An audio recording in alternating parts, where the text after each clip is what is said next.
स्वागत है आपका सशस्त्र सीमा बल यानी कि SSB sub inspector online form 2023 के बारे में कि कैसे आपको इस एसआई की भर्ती का फॉर्म फिलअप करना है, जहां पर आपको स्टेप बाय स्टेप पूरी जानकारी दी जाएगी जिससे कि आप इस फॉर्म को बिना किसी मिस्टेक के भर पाएंगे। तो चलिए शुरू करते हैं। गाइज मैं आपको बता दूं कि एसएसबी ने यहाँ पर आपकी 1656 पद पर अलग अलग पोस्ट के वैकेंसी निकाली थी और इसमें यहाँ पर जो ऑलरेडी इस डिटेल्ड नोटिफिकेशन को डाउनलोड कर सकते हैं, यहाँ से पूरी जानकारी चेक कर सकते हैं। अब चलिए बस इंटरफेस आ जाएगा। अब यहाँ पर आने के बाद में आपको क्या करना है, आपको रजिस्टर के ऊपर क्लिक करना है। रजिस्टर पर क्लिक करने के बाद में आपके सामने कुछ ऐसा इंटरफेस आएगा। अब आपको यहाँ पर पोस्ट अप्लाइंग फॉर पर क्लिक करने के बाद सिलेक्ट कर लेना कि आप इसमें से कौन से ट्रेड पर या फिर डिसिप्लिन पर अप्लाई करना चाहते हैं, जैसे कि पायोनियर, ड्राफ्ट्समैन, कम्युनिकेशन, सभी पर अप्लाई करने का तरीका सेम है, बस उसकी क्वालिफिकेशन कम ज्यादा है। और जो भी क्वालिफिकेशन चाहिए जिस भी डिसिप्लिन पर अप्लाई करने के लिए, वो आपको यहीं पर नीचे आपकी पोस्ट सिलेक्ट करने के बाद में आपको देखने को मिल जाएगी। तो चलिए मैं यहाँ पर पायोनियर पर अप्लाई करके दिखाता हूँ। अब आपको यहाँ पर जो आपका नाम है वो 10th के सर्टिफिकेट के अकॉर्डिंग देना है।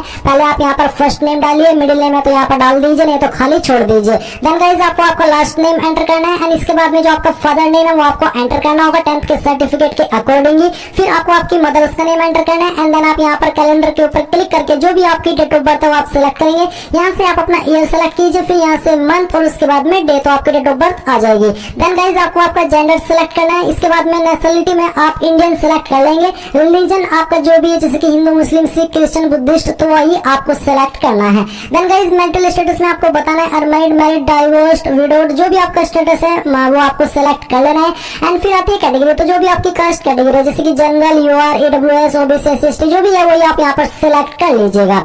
तो मैंने एग्जाम्पल के लिए यहाँ पर एससी सिलेक्ट किया ताकि मुझे कोई फीस पे ना करनी पड़े और मैं आपको पूरा प्रोसेस इस फॉर्म को भरने का दिखा पाऊँ। अब यहाँ पर कुछ सवाल आपसे पूछे, जैसे कि क्या आप यहाँ पर इन जाति से बिलोंग करते हैं या फिर इन कम्युनिटी से बिलोंग करते हैं, जो कि गढ़वालीज, कुमाऊनीज, गोरखाज, डोगराज, मराठाज। अगर हाँ तो यस, नहीं तो आपको नो करना है। क्या आप 1980 से लेकर के 1989 के बीच जम्मू एंड कश्मीर के निवासी थे? अगर हाँ तो आप यहाँ पर यस कीजिएगा, नहीं तो यहाँ पर आपको नो करना है। देन गाइस आपसे पूछेंगे क्या आप अफेक्टेड इन 1984। बेसिकली अगर मैं हिंदी में कहूँ तो क्या आप 1984 या फिर 2002 के दंगे से अफेक्टेड पर्सन है? अगर हाँ तो आप यस करेंगे, नहीं तो आपको नो करना है। इसके बाद क्या आप एक्स सर्विसमैन है? अगर हाँ तो यस, नहीं तो यहाँ पर भी आपको नो करना है। देन गाइस आपसे पूछेंगे क्या आप डिपार्टमेंटल कैंडिडेट है जिसने की 3 साल कंटिन्यूअस सर्विस की है सेंट्रल गवर्नमेंट के अंदर? अगर आप ऐसे कैंडिडेट है तो आप यहाँ पर यस करेंगे, नहीं तो आपको नो करना है।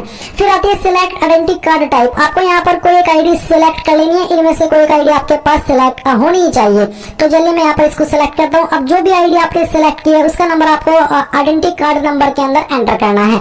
आइडेंटिफिकेशन मार्क्स, आपकी बॉडी के ऊपर वो निशान जिससे आपकी बॉडी की पहचान होती है, ये मार्क आपसे इसलिए लिया जाता है ताकि आप अपनी जगह पर कोई किसी पर्सन को एग्जाम न दिला पाए। तो जहाँ पर भी आपकी बॉडी के ऊपर परमानेंट मार्क है वो आप यहाँ पर लिख दीजिए। अगर आपकी बॉडी के ऊपर ढूंढने के बाद भी कोई मार्क नहीं मिलता तो आप यहाँ पर नो मार्क भी लिख सकते हैं। अब आपको यहाँ पर आपका मोबाइल नंबर एंटर करना है, अपनी ईमेल आईडी एंटर करनी है। इसके बाद यहाँ पर गाइस आपको क्वालिफिकेशन की जानकारी देनी है। तो सबसे पहले मैट्रिकुलेशन यानी कि 10th, तो 10th आपने किस बोर्ड से किया उस बोर्ड का नाम आप यहाँ पर एंटर करेंगे। ये एंटर करने के बाद में आपसे पूछा ईयर ऑफ एग्जाम, यानी कि आपने किस साल के अंदर आपकी जो क्वालिफिकेशन है वो पास की है। आपका 10th का रोल नंबर क्या था वो आप यहाँ पर एंटर कीजिएगा। फिर आपका जो सर्टिफिकेट नंबर है, आपका जो मार्कशीट है या फिर सर्टिफिकेट है, उसका नंबर आपको देना है। अगर सर्टिफिकेट नंबर नहीं है आपकी मार्कशीट पर या फिर सर्टिफिकेट पर तो आप यहाँ पर NA यानी कि नॉट एप्लीकेबल या नॉट अवेलेबल लिख सकते हैं। डेट ऑफ इशू, ये सर्टिफिकेट आपका कब इशू हुआ है वो डेट आप सिलेक्ट करेंगे, पहले ईयर, इसके बाद में आपका मंथ एंड फिर यहाँ से डे। देन गाइस सब्जेक्ट, तो सब्जेक्ट में आपको यहाँ पर all general subject select enter करना है, क्योंकि ये चीज मेनली इसके ऊपर लागू नहीं होती। तो आप यहाँ पर ऑल जनरल सब्जेक्ट लिख दीजिएगा। ये लिखने के बाद में आप यहाँ पर देखेंगे आपका एग्रीगेट परसेंटेज मार्क्स, तो आपके जितने परसेंटेज तो आप लिखिएगा। अगर आपके नंबर पर CGPA के अंदर थे तो आप उनको परसेंटेज के अंदर कन्वर्ट करके यहाँ पर लिखेंगे।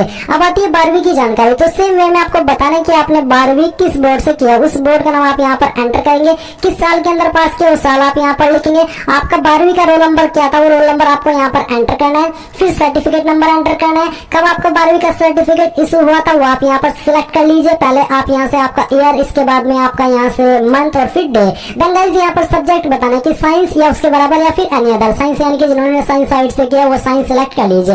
परसेंटेज कितने थे वो आप यहाँ पर एंटर कर दीजिए। अब गाइस यहाँ पर आता है डिप्लोमा, तो आपको यहाँ पर बताना है कि आपने डिप्लोमा कहाँ से किया। आप यहाँ पर आपके इंस्टीट्यूट या फिर यूनिवर्सिटी का नाम लिखिए। इसके बाद में किस साल के अंदर आपने ये डिप्लोमा पास किया वो आप यहाँ पर एंटर कीजिए।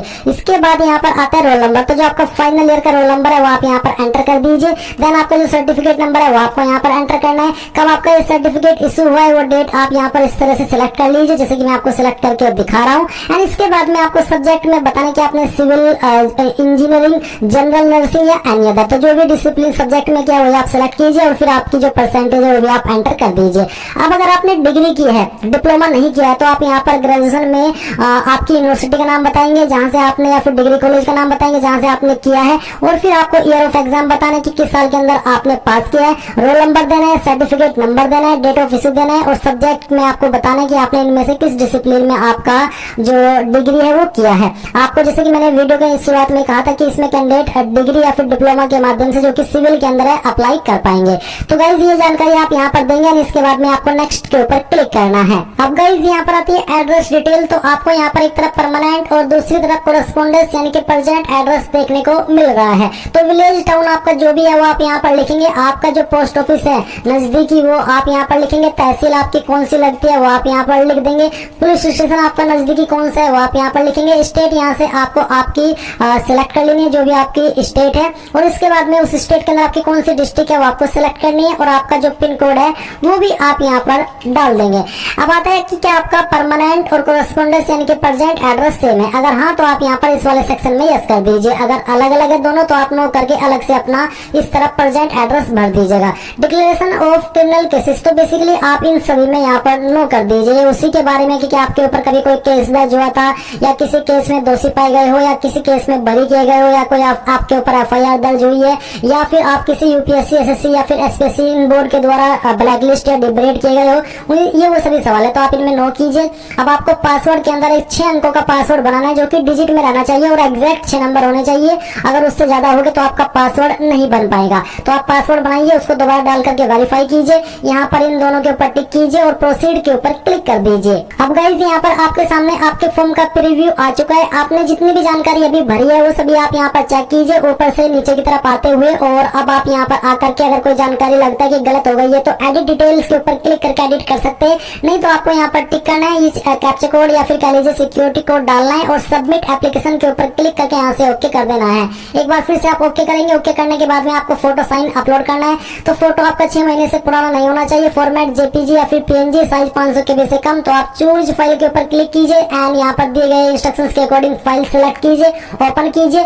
सिग्नेचर अब आपको अपना अपलोड करना है जो कि व्हाइट पेपर पर होना चाहिए और ब्लैक और ब्लू इंक के द्वारा लिया होना चाहिए, यानी कि क्या होना चाहिए, साइज 200 KB से कम होना चाहिए। तो साइज जहां पर भी आपका सिग्नेचर है वो सिलेक्ट करके यहाँ से ओपन कीजिए एंड इसके बाद में प्रोसीड के ऊपर क्लिक कर दीजिए। अब यहाँ पर गाइज जो कैंडिडेट इस फॉर्म को जनरल ओबीसी से भर रहे हैं उनको पेमेंट के पेज पर पहले ट्रांसफर किया जाएगा, तभी वो अपने फॉर्म का यहाँ पर ये एक्नॉलेजमेंट ले पाएंगे। तो आपका बेसिकली अप्लाई हो चुका है। अब आप यहाँ पर आइए और प्रिंट एक्नॉलेजमेंट के ऊपर क्लिक करके आप यहाँ से आपके एप्लीकेशन फॉर्म का प्रिंट ले लीजिए इस प्रकार से। एंड अगर आप इस फॉर्म को मोबाइल से भर रहे हैं तो आप यहाँ पर इसको पीडीएफ के रूप में सेव कर लीजिए और बाद में आप इसको प्रिंट करा लीजिएगा। तो इस प्रकार से आप लोग एसएसबी एसआई ऑनलाइन फॉर्म 2023 को भर पाएंगे। आई होप ये प्रोसेस आपको पसंद आया होगा। So thanks for watching. जय हिंद।